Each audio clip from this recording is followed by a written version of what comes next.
Vamos continuar o estudo do livro Alimentação e Evolução Espiritual. Estamos no capítulo 4, na segunda parte do capítulo sobre a inteligência animal.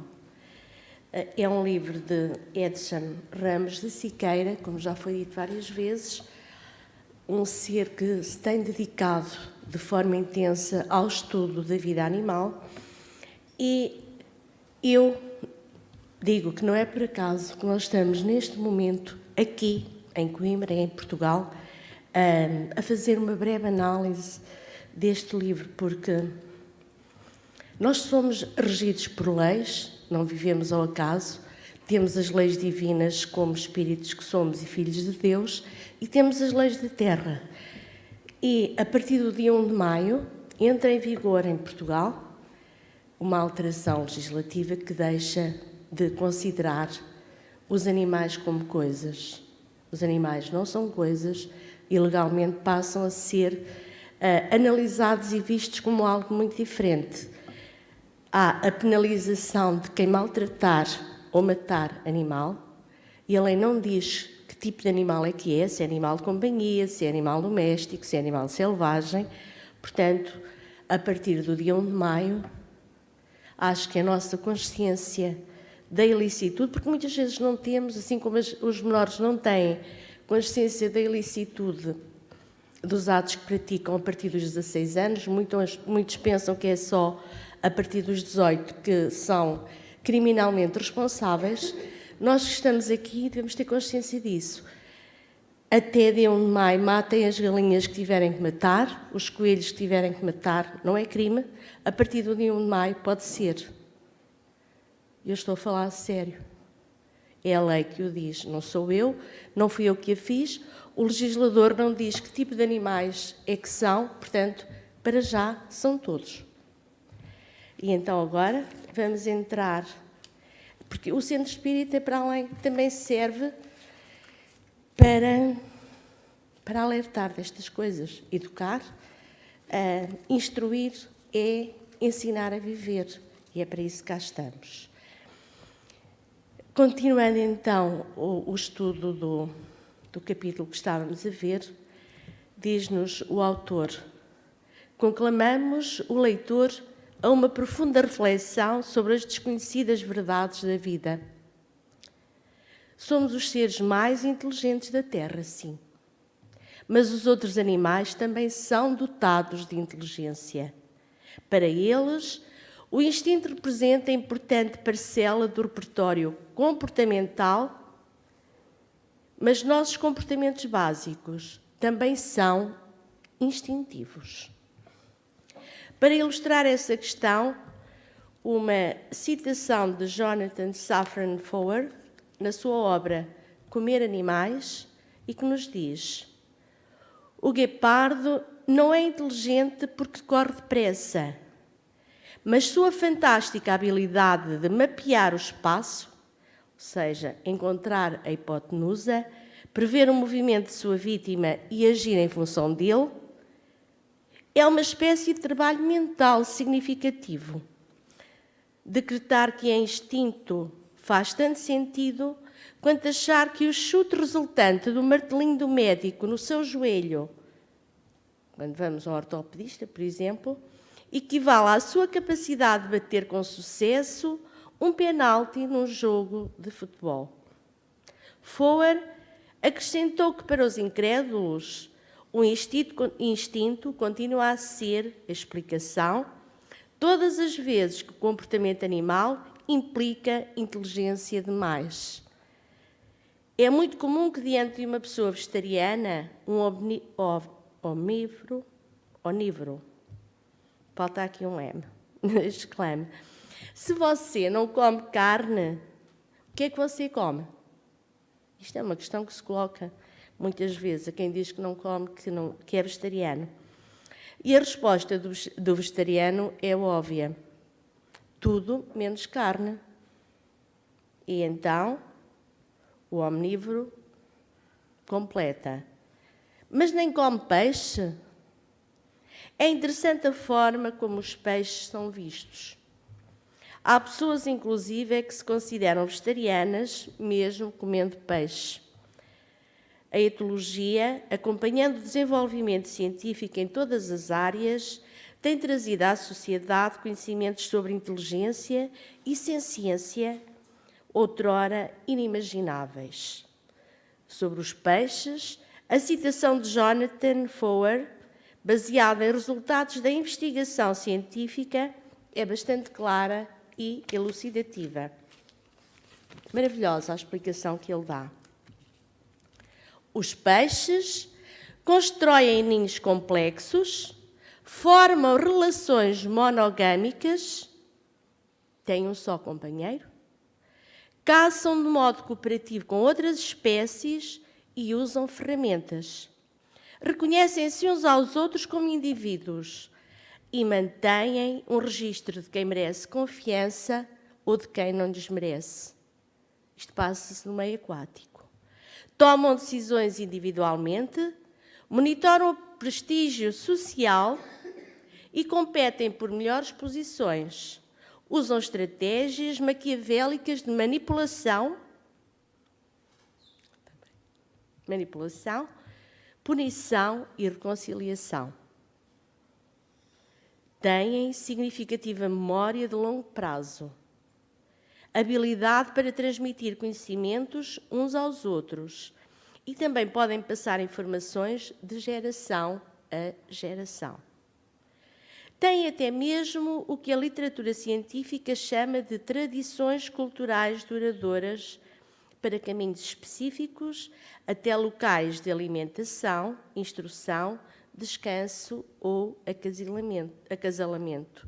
E sabemos que há peixes que são migratórios, que vão de um lado para o outro para acasalar, seguem as correntes.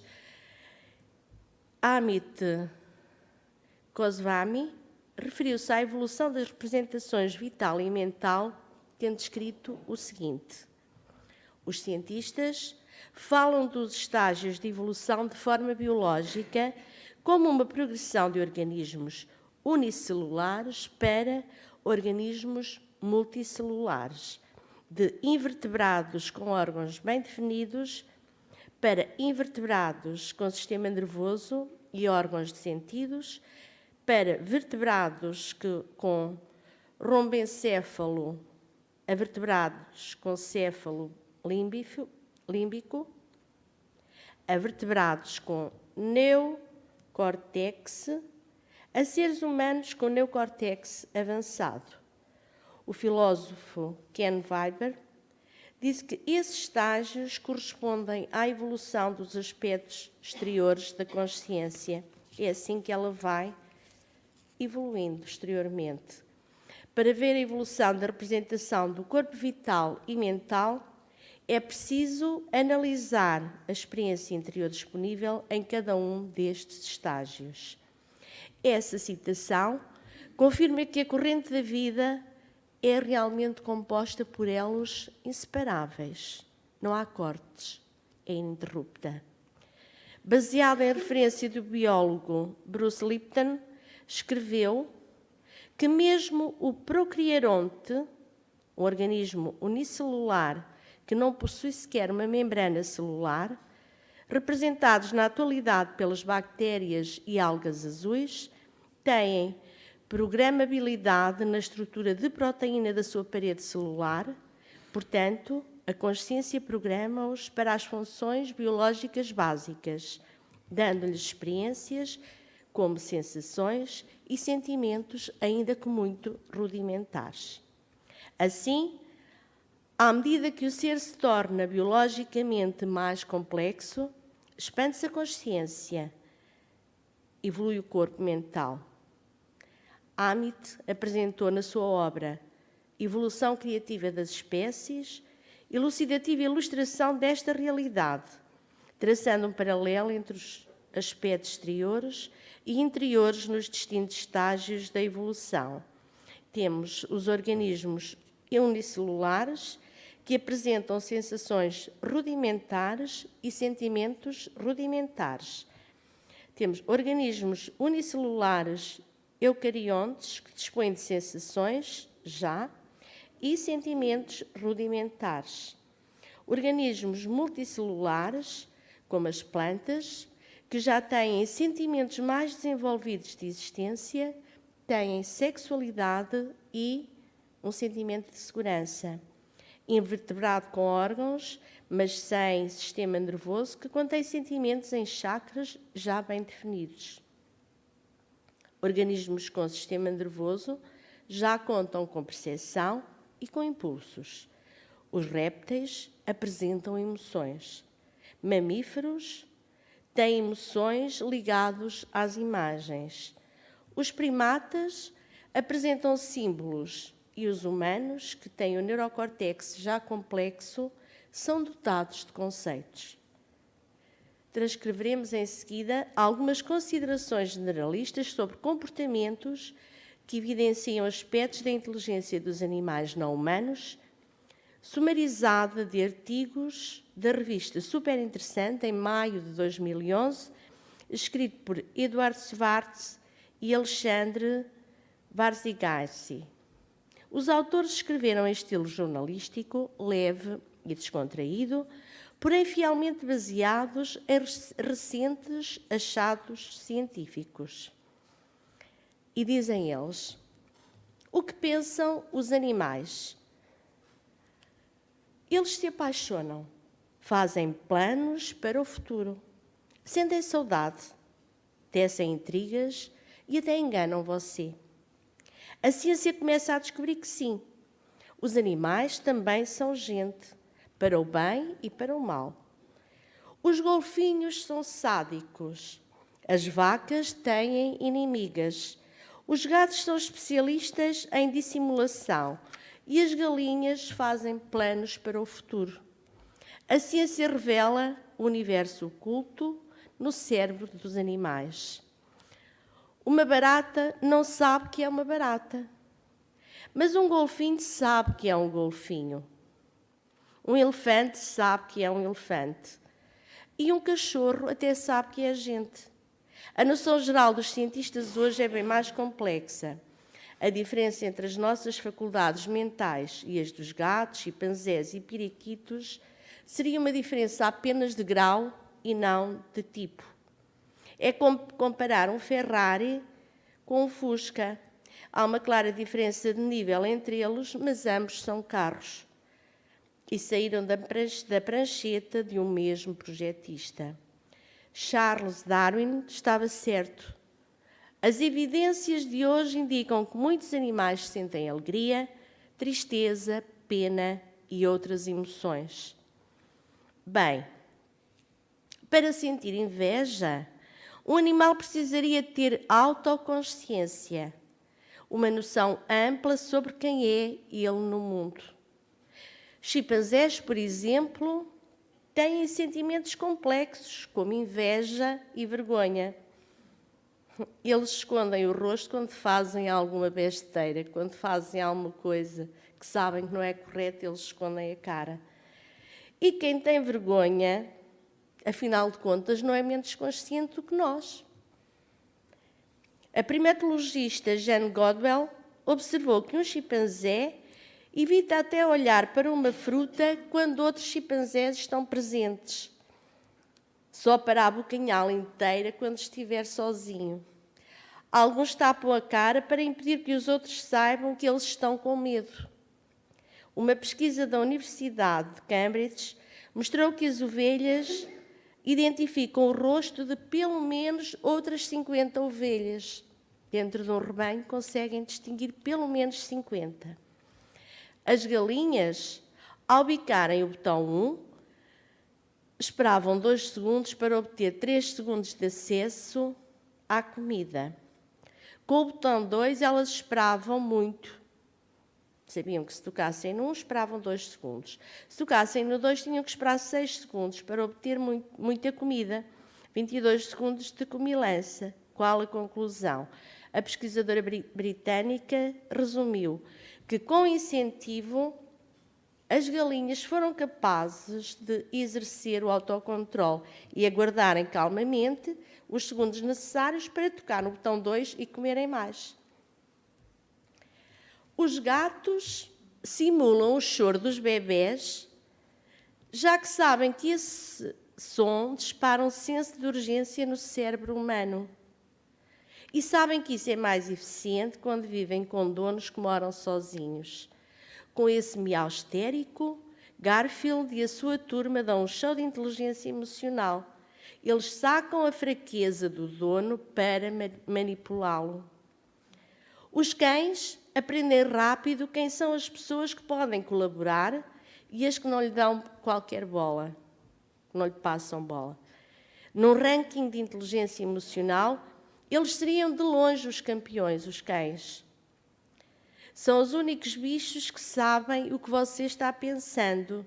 Olhando nos olhos, eles podem detectar o nível de atenção dos donos e atuar de acordo com os donos, com esse nível de atenção. Por exemplo, o papagaio Alex contava até 6 e manejava um vocabulário equivalente a uma criança de 2 anos. Distinguia objetos pelo formato, cor e composição. Alex era a noção humana de inteligência encarnada numa ave com o cérebro do tamanho de 3 castanhas do Pará.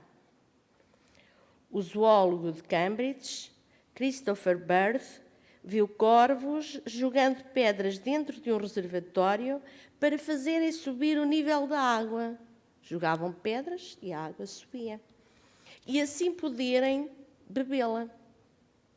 Eles selecionavam as pedras maiores para que a água subisse mais rápido. Espertos. Os corvos entendem causalidade, porque se eu fizer X, acontecerá Y. Em outras palavras, eles pensam muito bem. Kanzi, um bonobo criado pela pesquisadora americana Sue Savage, domina 400 palavras. Ele forma frases apontando para um glossário com símbolos. Eles representam de substantivos até verbos simples, como banana e polar, a conceitos complexos, como antes e depois. Kanzi pode até conjugar verbos, inclusive no passado e no gerúndio. Os golfinhos aprendem linguagens artificiais, como demonstrou em sua pesquisa o psicólogo Louis Herman, da Universidade do Hawaii, Estados Unidos. Numa delas, com palavras representadas por sons de computador, eles formavam 2000 frases. Chazer, uma cachorra border collie, aprendeu o nome de mais de 1000 objetos. O seu dono, que era um psicólogo, já nem conta mais quantas palavras ela sabe. Agora, ele prefere ensinar-lhe rudimentos de gramática. Mais de 90% das aves são monogâmicas. Gansos e corvos passam a vida fiéis a um único parceiro. Já os casais de pombos não são assim tão pombinhos. Eles traem, mas nunca tiram a aliança da pata. Emocionalmente, o cão está mais para um humano de 4 patas, na alegria e na tristeza. Alguns cães recusam-se a comer quando o dono vai viajar e depois voltam a aceitar o prato depois de ouvir a voz dos seus pais humanos no telefone. É uma verdade. É uma forma primitiva de saudade. Mas poucos animais mostram as suas emoções com tanta clareza como os elefantes. Eles ficam de luto, por exemplo, os elefantes. Quando reconhecem a ossada de um membro do grupo, gentilmente se reúnem à volta dele. Joyce Pula, que estuda elefantes há mais de 30 anos, acredita que órfãos desta espécie sofrem de depressão. Filhotes que presenciaram a mãe ser morta acordam gritando. E as vacas, as nossas amigas vacas, que nós conhecemos ainda muito bem, com quem convivemos mais de perto, também têm os seus momentos em que estão down, deprimem. Mas a maior característica delas, das vacas, é outra. As vacas são muito fofoqueiras. Formam pequenos grupos de amigas, têm rixas com outras vacas e guardam rancores por anos e anos e anos. Os golfinhos têm um lado sádico. Tão doces, aparentemente, mas têm um lado sádico. Se aproximam sorrateiramente de gaivotas que descansam na água, afundam-nas e, depois de as manter alguns segundos debaixo da água sofrendo, libertam-nas. E assim terminamos esta viagem pelo mundo maravilhoso dos nossos irmãos. Sorrindo.